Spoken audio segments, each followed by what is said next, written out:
So the other day they had an article that was published starting to state that maybe there was no such thing as a Big Bang. And as I got older, I started to realize, you know what, maybe everything's just infinite, but at the same time, though, there's an infinite number of universes, and somehow, rather than it contradicting itself, we can also expand things too. Because when people think of the term infinity, they think it's just endless, but it can still expand itself, because hence it's never ending. But that's just it, it's never ending. So when you think of a Big Bang, so this is what I think. I think when you look at what a black hole is, the energy that goes into a black hole gets sent somewhere else.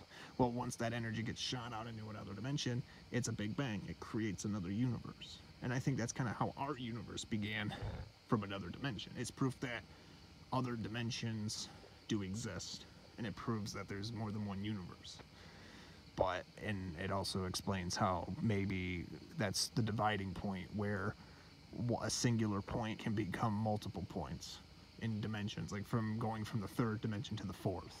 Again, there's so much stuff we don't know about the universe, but it just seems like the only option we can think of is it's always expanding somehow, even in an infinite universe where it seems like everything's been done at least once, but at the same time, though, things are still infinitely expanding, and we're still learning how this really makes sense.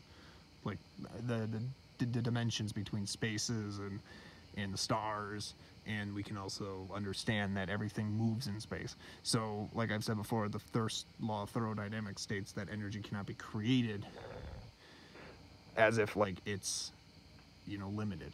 But it's not true though, because you look at objects in space, everything moves, you can use energy to create more energy, and we've proven this. It's proof that everything that we see in space, there really is more out there than what meets the eye. Illusion of distance is another good example. And there's just so many different terms that we haven't even understood yet, that maybe if we just give it a little bit more time, what will we discover in the next 100 years, for example?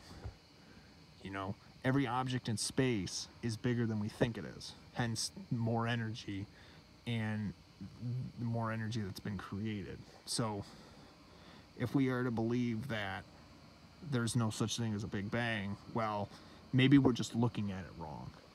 Acceleration, you know, they've discovered acceleration forces in space that were faster than the speed of light, and they're still now understanding this, just starting to understand like how such a thing is even possible. How is it that, like, for example, you look at a black hole, for example, you know, the fact that light itself traveling at its fastest illumination, and it can't escape gravity, and somehow gravity is faster than the speed of light because of its intense pressure and its one-way directional force.